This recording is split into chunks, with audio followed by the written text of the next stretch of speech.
जी तो class next principle जो हम लोग पढ़ने जा रहे हैं वो है government can sometimes improve market outcomes. Outcomes क्या होती हैं किसी भी चीज़ का नतीजा, रिजल्ट्स। अब गवर्नमेंट कैसे भी किसी भी मार्केट की आउटकम जो है रिजल्ट्स जो है उसको इम्प्रूव करती है और क्यों करती है इसकी रीजंस हम लोग देखेंगे। सबसे पहले हम इसको अंडरस्टैंड करेंगे। हर वक्त ऐसा नहीं होता, every time it's not possible कि जो इनविजिबल हैंड है वो काम करे और जो सोसाइटी है वो बेटर ऑफ हो। विच मीन्स कि हमने बात की कि इनविजिबल हैंड जो है जब वो वर्किंग करता है तो it is a good for society as a whole, होना तो यही चाहिए। और दूसरी बात हमने ये की कि it supports the allocation of resources efficiently. इसमें हमारी रिसोर्सेज की एलोकेशन जो है, यूटिलाइजेशन जो है वो एफिशिएंटली होती है, कि बहुत अच्छे तरीके से होती है, इन अ बेस्ट वे होती है। ये हमने बात की इनविजिबल हैंड। लेकिन इनविजिबल हैंड हर वक्त जो है या हर सिनेरियो में जो है या हर टाइम पीरियड में जो है वो वर्क नहीं करता। क्यों? कुछ कुछ ऐसी जगह होती हैं जहाँ पे ये यूजलेस हो जाता है या फेल हो जाता है। तो मार्केट फेलियर, मार्केट्स जो हैं वो फेल हो जाती हैं। कौन सी ऐसी सिचुएशन होती है? मार्केट्स फेल तब होती हैं, ये वो सिचुएशन होती है जब मार्केट जो है अपने स्कार्स रिसोर्सेज या लिमिटेड रिसोर्सेज या जस्ट अपने जो रिसोर्सेज हैं उनको एलोकेट नहीं कर पाती एफिशिएंटली। तो इसको हम क्या कहते हैं कि मार्केट जो है वो फेल हो गई है, मार्केट फेलियर। या फिर दूसरे अल्फाज में ये कह सकते हैं कि वो लॉस में जा रही है। ठीक है, टेली कम्युनिकेशन या कम्युनिकेशन मार्केट की बात करें फॉर एग्जांपल कि हमने बात की कि वो लॉस में जा रही है। प्राइवेटाइजेशन क्या होती है? पीटीसीएल के साथ क्या हुआ था, पीआईए के साथ क्या हो रहा है? तो प्राइवेटाइजेशन की हम लोग बात क्यों करते हैं? क्योंकि वो स्पेसिफिक मार्केट जो है उसमें स्पेसिफिक वो जो हमारा बिजनेस है वो क्या होता है, वो अगर लॉस में जा रहा है या उसकी मार्केट जो है वो फेल हो गई है या उसका वर्क जो है वो फेल हो गया, फेलियर हो गया है, लॉस में जा रहा है या वो एफिशिएंटली मीट नहीं कर पा रहा, जो उसके पास रिसोर्सेज थे उनको उसकी एफिशिएंट यूटिलाइजेशन नहीं आई या उसके लिमिटेड रिसोर्सेज को यूज़ करते हुए वो जो हैं अपने जो अनलिमिटेड वांट्स हैं उनको मीट अप नहीं कर सके, तो फिर क्या होती हैं? There are several solutions, many solutions. अब वो सॉल्यूशन क्या है? उनमें से एक सॉल्यूशन जो है the foremost and the most important, वो हमारे पास क्या है? Government can sometimes improve market outcome. Government जो है वो क्या करती है? इंटरवीन करती है। गवर्नमेंट फिर जो है वो ऑन कर लेती है। गवर्नमेंट क्या करती है? गवर्नमेंट सब्सिडी देती है कुछ लोगों को, कुछ कंपनीज को, ठीक है, या कुछ सेक्टर्स को। सब्सिडी देने का क्या मतलब होता है? Subsidy is a sort of government help, financial help, ठीक है। इस पे सब्सिडी पे डिटेल में बात हम नेक्स्ट चैप्टर्स में करेंगे definitely. We are studying economics तो it's a main thing and important thing to discuss. अभी हम बात सिर्फ इतनी कर रहे हैं कि गवर्नमेंट फिर इम्प्रूव करती है मार्केट की सिचुएशन को। जब जो होते हैं मार्केट जो होती है, किसी भी प्रोडक्ट की मार्केट जो है वो फेल हो जाती है एलोकेट करने में रिसोर्सेज को एफिशिएंटली, तो फिर क्या करती है गवर्नमेंट जो है वो स्टेप इन करती है to help out the market. अच्छा, यहाँ तक तो हमने बात कर ली कि मार्केट फेल हो जाती हैं, लेकिन अब हमने बात ये करनी है कौन से कॉजेज हैं, कौन सी रीजंस हैं जिनकी वजह से मार्केट फेलियर होता है। Number 1, externality. Number 2, monopoly. Monopoly क्या है? मोनोपोली में सिंगल ऑनरशिप होती है। एक बंदा सारी जो है मार्केट को ऑन किए हुए होता है, ठीक है। सिंगल सेलर होता है, किसी भी प्रोडक्ट का सिंगल सेलर होता है।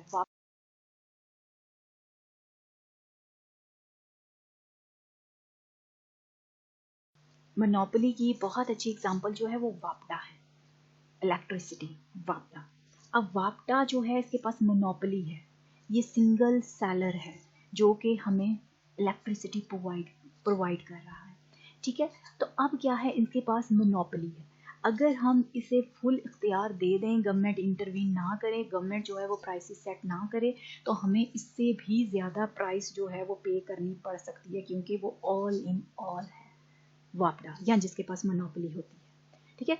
ये तो थोड़ी सी हमें अंडरस्टैंडिंग हो गई मोनोपोली के बारे में। अभी हमने इतना ही समझना है कि मोनोपोली क्या होती है, जिसमें सिंगल सेलर होता है, ठीक है, ऑनरशिप किसी एक बंदे के पास होती है, उसी के पास सारे इख्तियारात होते हैं, वो जो करना चाहे वो कर सकता है, ठीक है। बाकी सारे कंज्यूमर्स होते हैं या बायर्स होते हैं, सेलर एक होता है, single seller and many buyers. ये क्या होती है? मोनोपोली। इसकी एग्जांपल हमने देखी वापडा, इसकी और भी बहुत सी एग्जांपल्स हैं जो आगे चल के हम लोग डिस्कस करेंगे। अब आपके जहन में आ रहा होगा वासा, सुई नादरन गैस, बिल्कुल ये सब एग्जांपल्स क्या हैं? मोनोपोली। फिर हमने बात की कि इसकी एक रीजन है एक्सटर्नैलिटी। एक्सटर्नैलिटी क्या होती है बच्चों? एक्सटर्नैलिटी होती है इम्पैक्ट, वो इम्पैक्ट जो एक पर्सन के काम करने से, किसी भी पर्सन के काम करने से, उसके एक्शन से जो किसी और थर्ड पर्सन के जो है वो वेल बीइंग को अफेक्ट करे, यानी कि किसी पर्सन का एक्शन का इम्पैक्ट जो है या असर जो है वो किसी बाय स्टैंडर पे हो। बाय स्टैंडर मीन पास में जो खड़ा हुआ इंसान है, पर्सन है, या पास में जो रहता इंसान है। फॉर एग्जांपल एक्सटर्नैलिटी की आपको एक बेस्ट एग्जांपल दूं, आपने एक डॉग जो है वो खरीदा,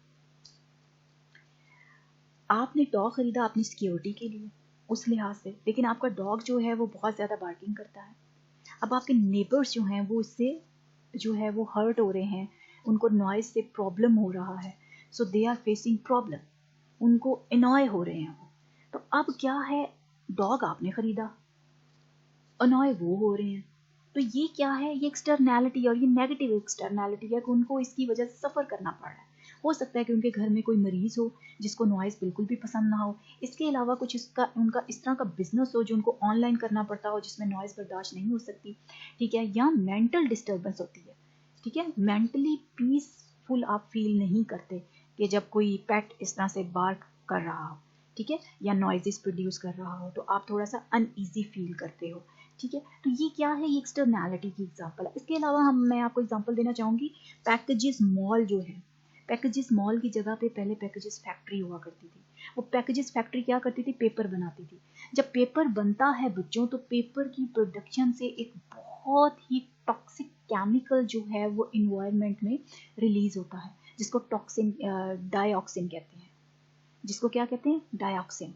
अब डाइऑक्सिन जो है एक बहुत ही टॉक्सिक केमिकल है, बहुत जहरीला जो है वो केमिकल है, जो कि इन्वायरमेंट में काफ़ी सालों तक जिंदा रहता है, इतनी जल्दी ख़त्म नहीं होता। और इसके नुकसानात क्या हैं? इससे कैंसर होता है।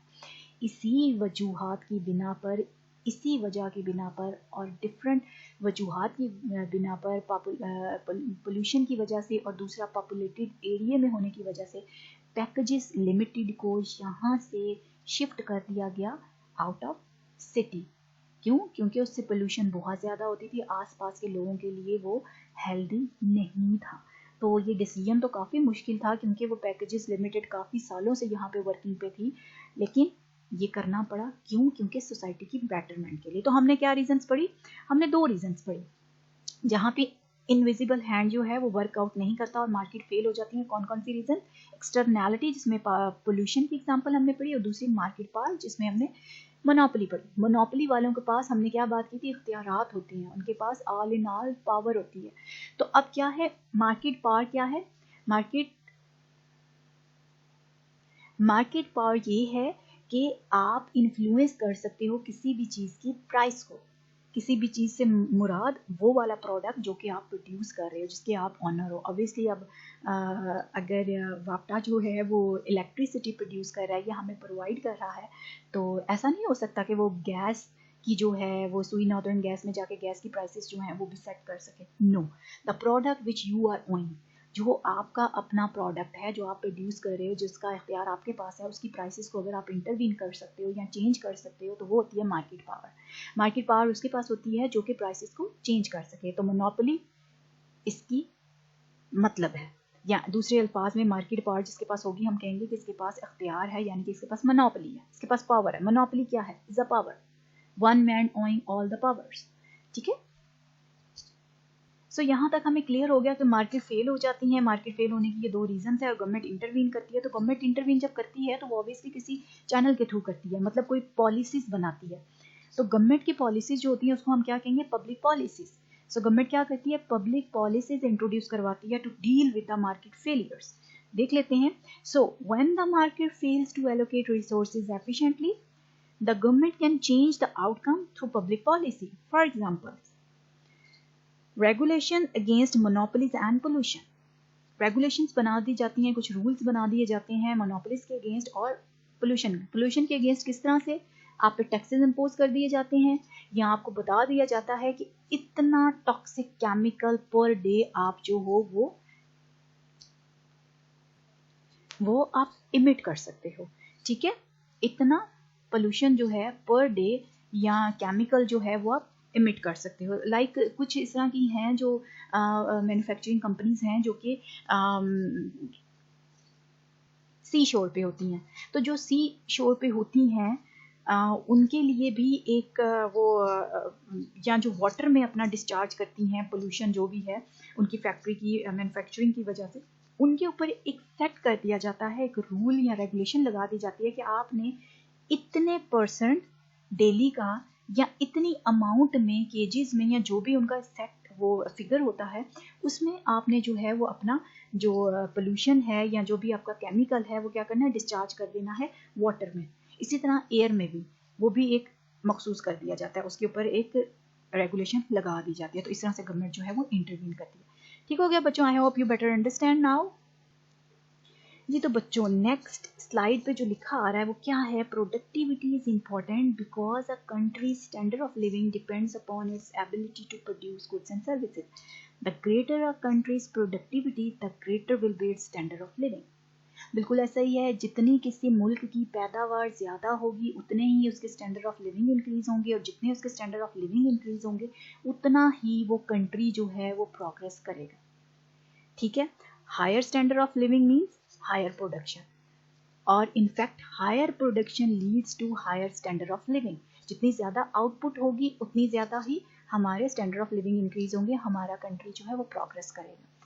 इसको दूसरे वे में कह सकते हैं, प्रोडक्शन हमारी ज़्यादा हो रही है तो हम चीज़ें एक्सपोर्ट ज़्यादा करेंगे, और it is always always always preferable कि हमारी एक्सपोर्ट्स ज़्यादा हों और हमारी इंपोर्ट्स कम हों. एक्सपोर्ट्स ज़्यादा हों यानी कि हमारी चीज़ें हमारे मुल्क में बन के बाहर के मुल्कों में हम लोग सेल करें. जब बाहर के मुल्कों को हम बेचेंगे, सेल करेंगे, तो हमारे पास क्या आएगा? इनकम, फाइनेंस आएगा, हमारे पास पैसा आएगा, ज़रिए मुबादला आएगा. ठीक है, बजाय इसके कि हम बाहर के मुल्कों से चीज़ें खरीदें. बाहर के मुल्कों से चीज़ें खरीदने का मतलब यह है कि हमारे मुल्क में कम चीज़ें हैं, हमारे पास वो चीज़ें नहीं है. इट्स मीन कि हमारी प्रोडक्शन कम है, तो हमारी प्रोडक्शन कम है तो हम जब बाहर से चीज़ें खरीदेंगे तो हमें खरीदना पड़ेगा ना, पैसा पे करना पड़ेगा. हम पैसा पे कर रहे हैं तो इट्स मीन कि हमारे पास पैसा कम हो रहा है, हमें बाहर से चीज़ें खरीदनी पड़ रही हैं पैसा दे के. तो जब भी बच्चों आपको खरीदनी चीज़ें ज़्यादा पड़ें, अगर आप एक हाउस होल्ड हो, एक फैमिली मेम्बर हो, आप एक फैमिली ऑन किए हुए हो, तो उसमें भी खर्चा क्या होता है कि अगर आप घर में कोई चीज़ें प्रोड्यूस कर रहे हो, फॉर एग्जांपल आपकी वेजिटेबल्स जो हैं वो घर में प्रोड्यूस हो रही हैं, या गंदम या राइस आपके घर से आ जाते हैं, तो वो आपको हेल्प आउट करता है. हाँ, अगर आपने बाहर से ये सारी चीज़ें खरीदनी हो तो आपका खर्चा ज़्यादा होगा, फिर मुश्किल होता है आपका जो बजट होता है उसके अंदर गुजारा करना. ठीक है, तो ये चीज़ें सारी क्या हैं? सेम यही रूल अप्लाई होता है नेशन में भी. जब आपने हर चीज़ अपनी प्रोड्यूस नहीं करनी, आपने बाहर से इम्पोर्ट करनी है, तो आप का कंट्री जो है, मुल्क जो है, ये डिनोट कर रहा होता है कि आप इतने तरक्की नहीं कर रहे, तरक्की पजीर हो. ठीक है, तरक्की याफ्ता नहीं हो. ठीक हो गया, ये हो गई प्रोडक्टिविटी क्यों इंपॉर्टेंट होती है. क्योंकि हमने बात की कि किस वजह से कि स्टैंडर्ड ऑफ लिविंग जो है उतने ज़्यादा इंक्रीज होते हैं, और स्टैंडर्ड ऑफ लिविंग इंक्रीज होने का मतलब ये है कि नेशन और the country is making progress. ठीक है, तो ये फर्स्ट प्रिंसिपल है हमारा थर्ड क्वेश्चन का, which is how the economy as a whole work. How, ये देखिएगा third, how the economy as a whole work. हमने 3 क्वेश्चंस जो थे स्टार्ट में देखे थे, which are how people make decision, the first one. उसके अंदर हमने 4 प्रिंसिपल पढ़े. फिर हमने पढ़ा the second one, how people interact with each other. उसके अंदर भी हमने 3 प्रिंसिपल्स पढ़े, पहले के अंदर 4, फिर उसके सेकंड वाला how people interact with each other, इसके अंडर हमने 3 प्रिंसिपल्स पढ़े. अब जो नेक्स्ट है हमारे पास वो है how the economy as a whole works. ये हमारा लास्ट क्वेश्चन था. इसके अंडर भी अब हम बाकी के 3 प्रिंसिपल्स पढ़ेंगे ताकि हमारे टोटल 10 प्रिंसिपल हो जाए. अब जी कौन सा है इसका पहला प्रिंसिपल, यानी कि हमारा ये बनता है 7th principal, sorry 8th principal. ये हमारा 8th प्रिंसिपल है. और इसका क्या नाम है, a countries standard of living depends upon its ability to produce goods and services. इसके ऊपर हम बहुत डिटेल से बात कर चुके हैं, आई होप यू अंडरस्टैंड, ठीक है। नेक्स्ट देखते हैं हमारा प्रिंसिपल 9 क्या है। Prices rise when the government prints too much money. अच्छा, जब गवर्नमेंट बहुत ज़्यादा पैसा या नोट छापती है तो उससे प्राइसेस इंक्रीज़ हो जाती हैं। कैसे इंक्रीज़ हो जाती हैं बच्चों, इकॉनमी में ज़्यादा पैसा आ जाता है। इकॉनमी में ज़्यादा पैसा आ जाता है तो इकॉनमी ज़्यादा चीज़ें खरीदना शुरू कर देती है। जब इकॉनमी ज़्यादा चीज़ें खरीदना शुरू कर देती है तो प्राइसेस भी इंक्रीज़ कर जाती हैं, ठीक है। ये तो हो गई इकॉनमी की बात जो कि हमने यहाँ करनी है। तो हम पढ़ रहे हैं माइक्रो इकोनॉमिक्स, तो क्यों ना हम नेशनल लेवल की, अभी तो हमने एग्जाम्पल देखी, तो हम क्यों ना हाउस होल्ड की एग्जाम्पल देखें। अब देखिएगा, फॉर एग्जाम्पल हाउस होल्ड के पास पहले आती थी मंथली इनकम 50,000, ठीक है। वो 50,000 में हम लोग जो थे वो गुजारा कर लेते थे। अब हाउस होल्ड की इनकम फॉर एग्जाम्पल 1 लाख आ रही है, यानी कि 100,000 आ रही है। अब हमारे पास खरीदने को पैसा ज़्यादा है, चीज़ें खरीद सकते हैं, हम लोग परचेज कर सकते हैं। जब हम लोग निकलेंगे बाहर, हम ज़्यादा चीज़ें खरीदेंगे, तो जब चीज़ें ज़्यादा खरीदेंगे तो चीज़ों की मांग बढ़ेगी। मांग किस चीज़ को कहते हैं, डिमांड को। जब चीज़ों की डिमांड ज़्यादा होगी तो चीज़ों की डिमांड ज़्यादा होने से प्राइस ज़्यादा बढ़ जाती है, मतलब प्राइस ज़्यादा हो जाती है। डिमांड ऊपर गई, आपने किसी चीज़ की मांग ज़्यादा कर दी, डिमांड शुरू कर दी कि हमें ये चीज़ चाहिए, हमें ये चीज़ चाहिए, ये चीज़ चाहिए, तो उस चीज़ की, जैसे अभी हमारे पास सैनिटाइज़र की डिमांड है, सैनिटाइज़र्स की बहुत ज़्यादा मांग है। सैनिटाइज़र्स की प्राइसेस आपने देखी हैं कि सैनिटाइज़र पहले 250 का बिक रहा था, ठीक है। जैसे ही डिमांड उसकी बढ़ी है, लोगों ने डिमांड करना शुरू किया कि हमें सैनिटाइज़र चाहिए, ठीक है, प्राइसेस डबल हो गई। वही सैनिटाइज़र जो 250 का था अब वो 500 का शॉप्स पे सेल हो रहा है। तो ये क्या है, जब हमारे पास किसी चीज़ की डिमांड बढ़ने की 2 सिचुएशंस होती हैं, या तो कोई इकोनॉमिक क्राइसिस है, ठीक है, हम फोर्सफुली मजबूर हैं कि हम किसी चीज़ को डिमांड करें, या फिर हमारे पास पैसे ज़्यादा हो गए, हमें वो चीज़ चाहिए, ठीक है। ये डिपेंड करता है। लेकिन यहाँ पे भी बात ये हो रही है कि गवर्नमेंट जब ज़्यादा पैसे छापती है, नोट ज़्यादा प्रिंट करती है, तो उससे प्राइसेस इंक्रीज होती हैं। उससे प्राइसेस क्यों इंक्रीज होती हैं, क्योंकि ज़्यादा पैसा सर्कुलेट कर रहा है इकॉनमी में। इकॉनमी में जब ज़्यादा पैसा सर्कुलेट कर रहा है तो इसका मतलब खरीदो फरोख्त भी ज़्यादा हो रही है। पैसा होगा तो सारी चीज़ें खरीदी जाएंगी ना, मतलब यूटिलाइजेशन ऑफ मनी होगी, सर्कुलेशन ऑफ मनी होगी। तो पैसा ज़्यादा होगा तो वो यूटिलाइज भी ज़्यादा होगा। तो पैसा जब ज़्यादा होगा तो प्राइसेस बढ़ जाएंगी उसको देखते हुए, क्योंकि लोग खरीदने की ताकत रखते हैं, लोगों के पास कीमत है, किसी भी चीज़ की कीमत अदा करने की उनके पास ताकत है, यानी कि उनके पास पैसा है जेब में, वो पे कर सकते हैं। तो इसको मद्देनजर रखते हुए प्राइसेस इंक्रीज हो जाती हैं। इसके बरक्स अगर आपके पास पैसा नहीं है, आप चीज़ खरीद नहीं सकते, तो उस चीज़ की प्राइस नहीं बढ़ती, बहुत कम बढ़ी जाती है। यार के लोगों के पास तो पैसा ही नहीं है, वो तो इसको खरीद नहीं सकते, तो इसकी प्राइस कम इंक्रीज की जाए, ठीक है, ताकि हमारा प्रोडक्ट सेल हो तो हम इसकी प्राइस लो रखते हैं। लेकिन जब आपको पता है कि आपके प्रोडक्ट की डिमांड बहुत ज़्यादा है, ठीक है, और लोग खरीद भी सकते हैं, people are willing and able to buy, people are willing and able to buy, वो विलिंग भी हैं और वो बाय कर सकते हैं, तो आप प्राइस इंक्रीज कर देते हैं, ठीक है। अब किस तरह से इन्फ्लेशन होती है, देखिएगा, inflation is an increase in the overall level of prices in the economy. अब यहाँ पे उन्होंने ये बताया कि इन्फ्लेशन क्या होती है। इन्फ्लेशन बेसिकली बच्चों is the rise in the general price level, ठीक है, जो कि इकोनॉमी में प्राइसेस होती हैं, मार्केट प्राइसेस होती हैं, उनके अंदर जब राइज होता है या इंक्रीज होता है, उसको हम बोलते हैं inflation. Inflation is caused by increase in the quantity of Nations money. Quantity ज़्यादा हो जाएगी ना, जब ज़्यादा नोट प्रिंट होंगे तो ज़्यादा क्वांटिटी हो जाएगी, उनकी मिकदार ज़्यादा हो जाएगी। तो यही बात हमने डिस्कस की। नेक्स्ट हम लोग देखते हैं हमारा लास्ट प्रिंसिपल जो है, society faces a short run interchange between inflation and unemployment. बच्चों इसके ऊपर ज़्यादा डिटेल से बात नहीं करूँगी, क्योंकि आगे फर्दर जाके हम लोग इसको बहुत डिटेल से पढ़ेंगे, इसके ऊपर पूरा चैप्टर है। इन्फ्लेशन एंड अनएम्प्लॉयमेंट, अनएम्प्लॉयमेंट पे अलग से है, ठीक है, और इन दोनों के ट्रेड ऑफ के ऊपर अलग से है। अभी मैं यहाँ पे आपको शॉर्टली समझाना चाहूँगी एज अ प्रिंसिपल इसमें क्या चीज़ है। ये प्रिंसिपल क्या कह रहा है, प्रिंसिपल ये कहता है कि इन्फ्लेशन और अनएम्प्लॉयमेंट के दरमियान में ट्रेड ऑफ है, शॉर्ट रन इंटरचेंज है, यानी कि लॉन्ग रन की बात इसमें हमने नहीं करनी। शॉर्ट रन में क्या होता है, इनवर्स रिलेशनशिप है इनके बीच में। इन्फ्लेशन तो हमने बात की, इन्फ्लेशन क्या है, an increase in overall level of prices, ये हमने बात की। अनएम्प्लॉयमेंट क्या है बच्चों, अब अनएम्प्लॉयमेंट में थोड़ा सा आपको इंट्रोडक्शन देती चलूँ। अनएम्प्लॉयमेंट अगर आसान अल्फाज में आपको बताऊं तो अनएम्प्लॉयमेंट होती है बेरोजगारी, ये तो हम सब भी जानते हैं अनएम्प्लॉयमेंट क्या है, बेरोजगारी।